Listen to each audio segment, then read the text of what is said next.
How long have we been doing this? Quite a long time. And I know some of you watch faithfully every day, and thank you for your words of encouragement. When you're sitting in a room on your own, you don't know if anybody's going to watch. But I pray that today you're doing well, and I'm glad you've joined me today for this little talk. We've been for the last few days we've been looking at the Ten Commandments and the fact that many Christians say, well, that doesn't apply to us. We don't read them. We don't believe them. And it comes from the response. That response comes from what Jesus said when, a young lawyer came to him and asked him, what is the greatest commandment in the law? And Jesus said to him, thou shalt love the Lord thy God with all thy heart, with all thy soul, with all thy mind. This is the first and greatest commandment. And then he said, and the second one is like unto it, thou shalt love thy neighbor as thyself. And he went on to say, on these two commandments hang all the law and the prophets. So it's interesting to me to note a couple of things. Number one, the second one, he says, is like unto it. Well, why is it like unto it? Because the first one describes that we're our relationship with God, but the second one describes our relationship with each other, but in so doing gives insight into what we think about God. If we believe that God created us all, if we believe that we're all creations of His, then that's going to affect the way that I interact with people. So you remember the first few commandments we talked about was, I'm the Lord your God, don't have any other gods beside me. Thou shalt not take the name of the Lord thy God in vain. Remember to keep the Sabbath day holy. And yesterday I talked about honor thy father and mother. And now today the commandment is, thou shalt not kill. So, on the face of it, we're going to say, well, that's kind of obvious. Thou shalt not kill. And when I look around our group and I'm talking to you, it's not likely to be something that we have a struggle with, in the sense of I'm not tempted to go out and kill somebody. But I think there's more to that verse or more to that command than you might first get.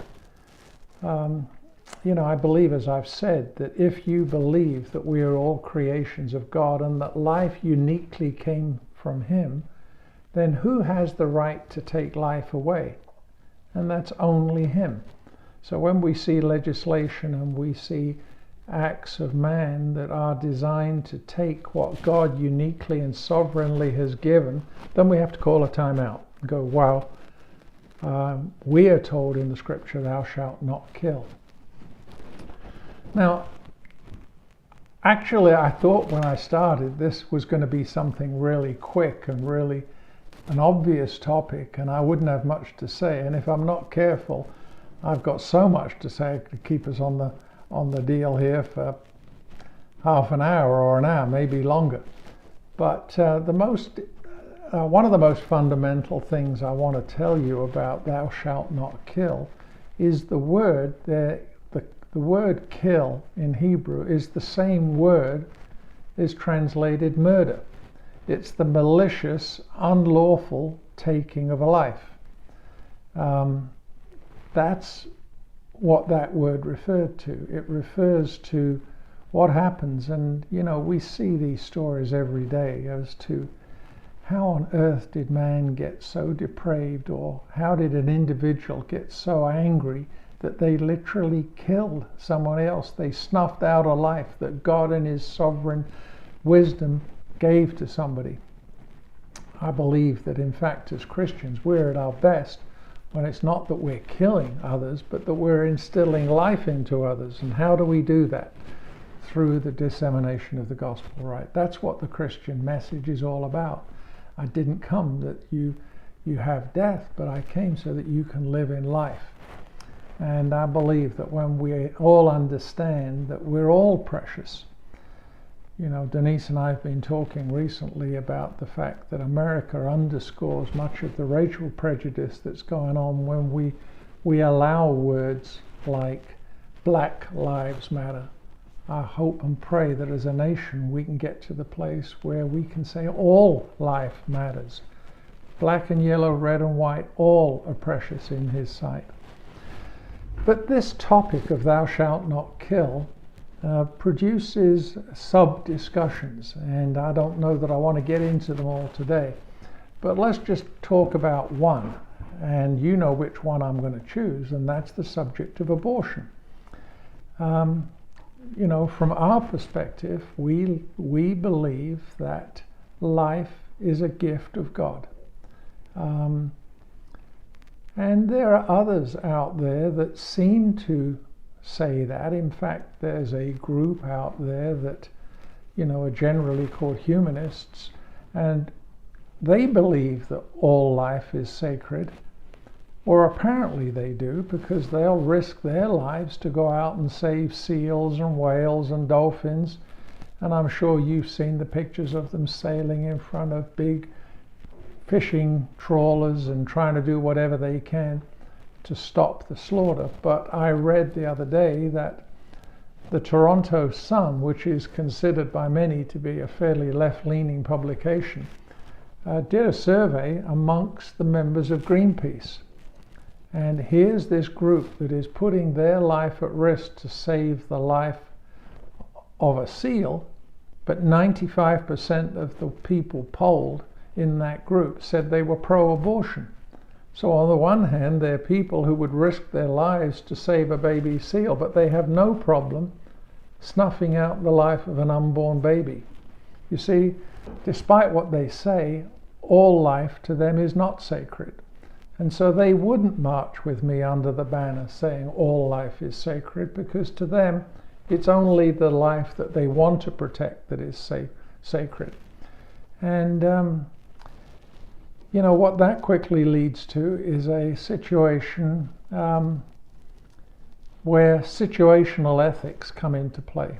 Well, this happened and this happened, therefore we humans have the right to do what God has prohibited us from doing, and that is taking a life. And I think many times it's for convenience. And some argue, well, this isn't murder, it's just sensible. Well, I've got many friends whose mother today would have been encouraged to take an abortion. Many of you know James Robertson.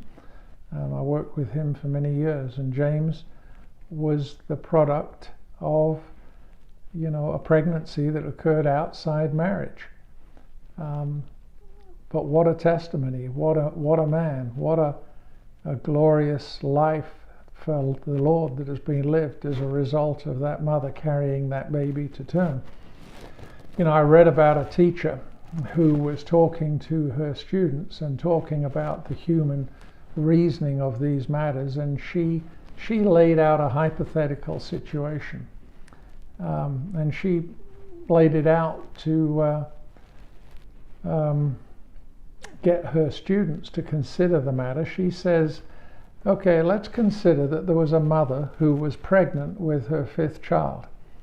And to understand the full facts of the case, I want to present them to you so you can put them in the back of your mind, so that when you get to the decision point, you'll have all the information. First of all, her husband had syphilis.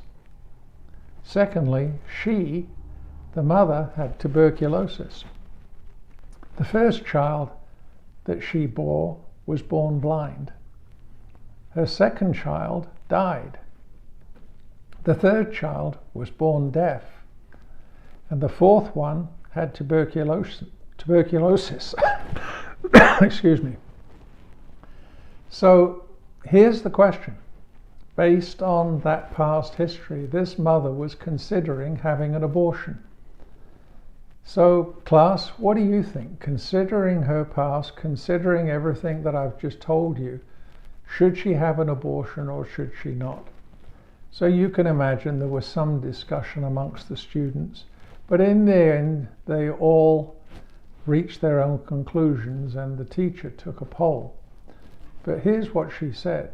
She says, if you just said yes, you would have killed Ludwig von Beethoven. Did you get that?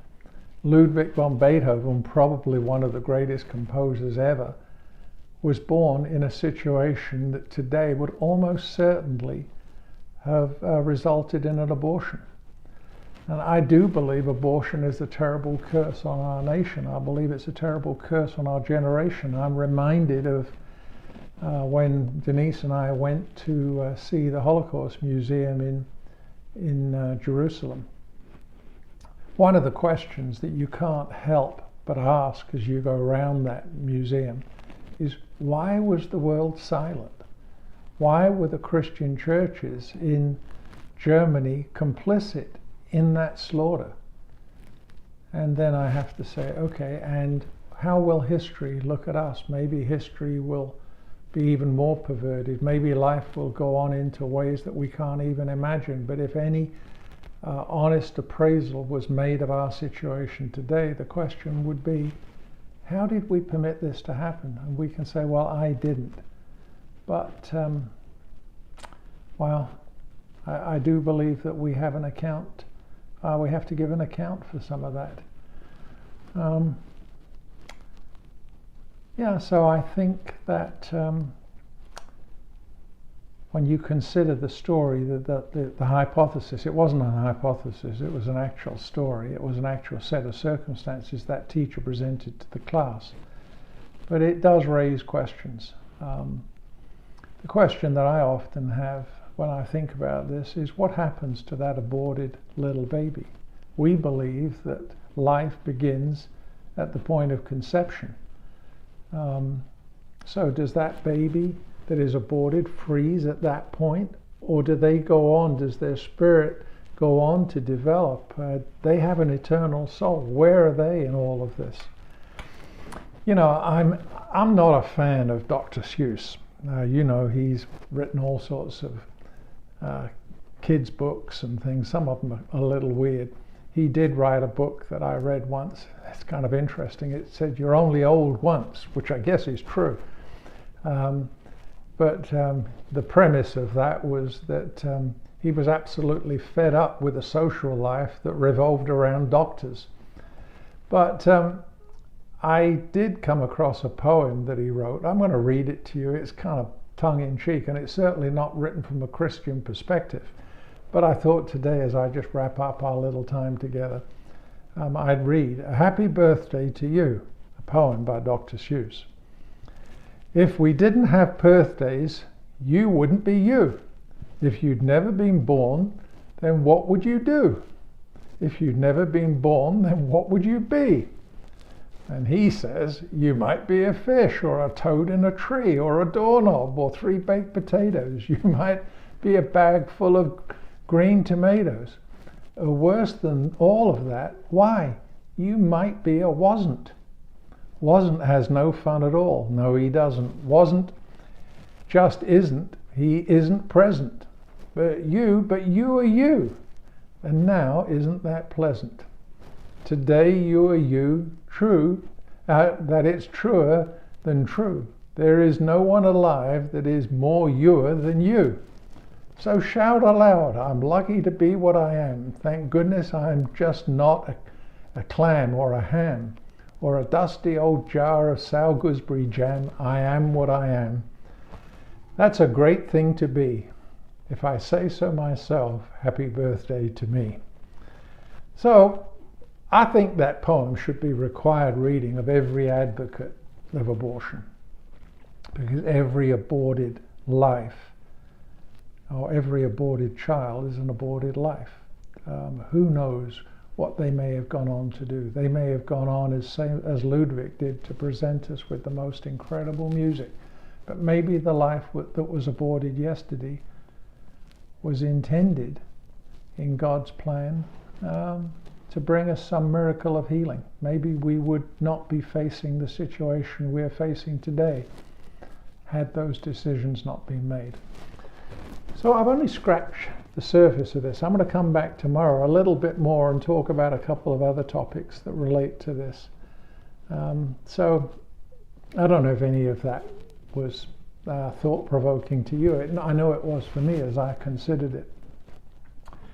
So, thou shalt not kill. Sounds real easy, sounds like it doesn't apply to us, but I believe it's an eternal commandment, and I believe that it's every bit as relevant, every bit as problematic, every bit as misunderstood in our day as it was in the time when it was given. So, that's it. Love you all. I don't want to keep you here all afternoon, even though sometimes I feel I could just talk and talk and talk. But I pray you're doing well, and I will see you again tomorrow. God bless you all. Keep in touch. If you need anything, drop us a note. If you've got a praise report, send us that too.